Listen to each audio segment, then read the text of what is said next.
হারিকেনে আলোয় থেকে নাসার মহাকাশে বাংলার ছেলে গৌতম চট্টোপাধ্যায়ের অবিশ্বাস্য গল্প। একটা ছোট্ট গ্রাম, একটা মাঝারি পরিবার, আর একটাই মাত্র স্বপ্ন কিছু করে দেখানোর।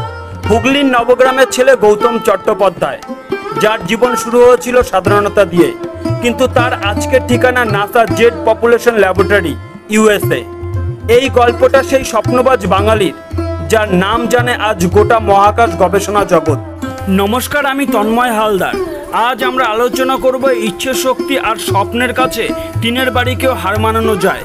টিনের বাড়িতে থেকে আকাশ ছোঁয়ার স্বপ্ন দেখেছিলেন তিনি, তার ইচ্ছে শক্তি ও স্বপ্নের জোরে পৌঁছে গিয়েছিলেন মহাকাশে। আজ তিনি নাসাতে কর্মরত। নাম গৌতম চট্টোপাধ্যায়, জন্ম হুগলি নবগ্রাম। পিতা সুনীল রঞ্জন চট্টোপাধ্যায়, তিনি কাজ করতেন মাইল ইঞ্জিনিয়ারিং সার্ভিসে। পরিবারে মোট 6 ভাই বোন ছিলেন, 4 জন বোন ও 2 জন ভাই। গৌতমের ছোটবেলায় কেটেছিল হুগলির এক প্রান্তিক গ্রামে। সেখানে ছিল না আধুনিক ল্যাব, না ইন্টারনেট। স্কুলে ছিল না স্মার্ট ক্লাস, তবুও ছিল এক জেদ নিজেকে বড় করে তোলার। যখন ক্লাস 7-এ পড়ে তখন প্রথম ইলেকট্রিক আসে তাদের বাড়িতে। তার আগে 6 ভাই বোন হেরিকেনে টিম আলোয় পড়াশুনো করত। টাকার অভাবে গৌতম ও তার ভাই বুদ্ধদেবকে একই ক্লাসে ভর্তি করানো হয়, যাতে 2 সেট বই কিনতে না হয়। মায়ের কথা তার কানে আজও বাজে, আমরা মধ্যবিত্ত, টাকা পয়সা নেই। মা বলতেন, তোমাদের পড়াশুনো করে বড় হতে হবে। স্কুলে একবার ক্লাস 3-তে পরীক্ষা থেকে বঞ্চিত হতে হয়েছিল, কারণ স্কুলের ফি মাত্র 8 টাকা তার বাবার কাছে ছিল না। সেই বছর একটা বিষয়ে পরীক্ষা না দিয়েও দ্বিতীয় হয়েছিল সে। জয়েন্ট দিয়ে আইআইটি খড়গপুরে ভর্তি হওয়ার সুযোগ পেয়েছিলেন, কিন্তু 500 টাকা জমা দিতে হতো। ভর্তি না হতে পারলে 500 টাকা ফেরত পাওয়া যেত না, সেই ভয়ে টাকা জমা দেয়নি। যদি তিনি আইআইটিতে চান্স না পান, তাহলে অন্য কলেজে ভর্তি হওয়ার টাকা পাবেন কোথা থেকে? তাই শিবপুর বিই কলেজে ভর্তি হন তিনি। 1987 সালে কলকাতা ইউনিভার্সিটি থেকে বিই শেষ করে যোগ দিলেন টিআইএফআরএ ডিজাইনার ইঞ্জিনিয়ার হিসেবে। ওই সময় তিনি অংশীদার হিসেবে ছিলেন জিএমআরটির ডিজাইনার হিসাবে। 1992 সালে মেধাবৃত্তি নিয়ে পাড়ি দিলেন আমেরিকাতে, ইউনিভার্সিটি অফ ভার্জিনিয়া। এরপর গেলেন পিএইচডিতে ইলেকট্রিক্যাল ইঞ্জিনিয়ারিং 1994 সালে। পিএইচডি শেষ করে 1999-তে নাসার জেট পপুলেশন ল্যাবরেটরিতে যোগ দেন। 2005 থেকে 2012-এ সিনিয়র ইঞ্জিনিয়ার, 2012 থেকে 2015 প্রিন্সিপাল ইঞ্জিনিয়ার, আর 2015 বর্তমান সিনিয়র রিসার্চ সায়েন্টিস্ট হিসাবে কাজ করেন। তিনি 35টিরও বেশি নাসা ও জেপিএল পুরস্কার পেয়েছেন, যেমন NASA invention award, group achievement award, JPL award.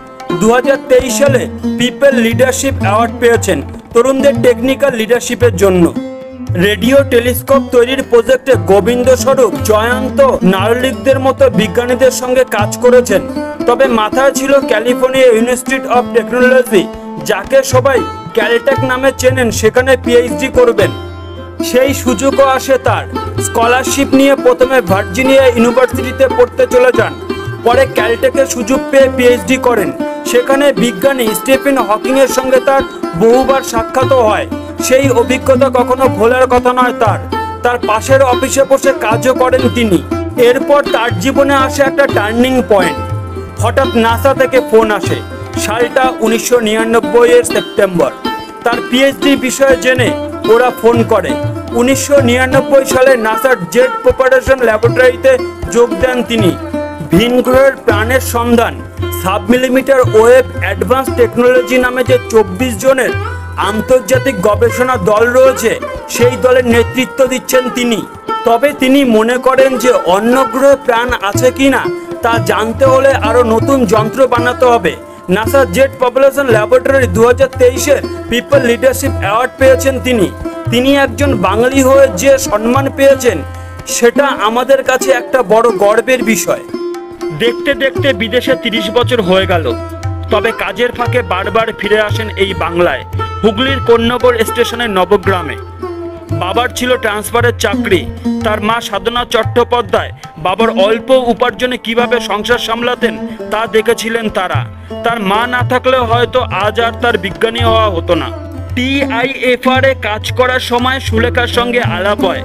এখন সে তার ঘরণী, পেশায় পরিবেশ বিজ্ঞানীও বটে। মেয়ে অনুরিমা এখন কলেজে পড়ে। USA এত বছর থাকার পরেও এখনও মায়ের হাতে চুনো মাছের ঝাল খুব মিস করে। কচুর শাক, মুগের ডাল, মোয়ালা মাছের ঝাল তার হট এবং ফেভারিট খাবার। তবে মজার ঘটনা, তার স্ত্রী মারাঠি, নিরামিষ খায়, কিন্তু তিনি এখনো সেই মাছে ভাতে বাঙালিই রয়ে গেলেন। মঙ্গল গ্রহ নিয়ে কি জানালেন গৌতম স্যার?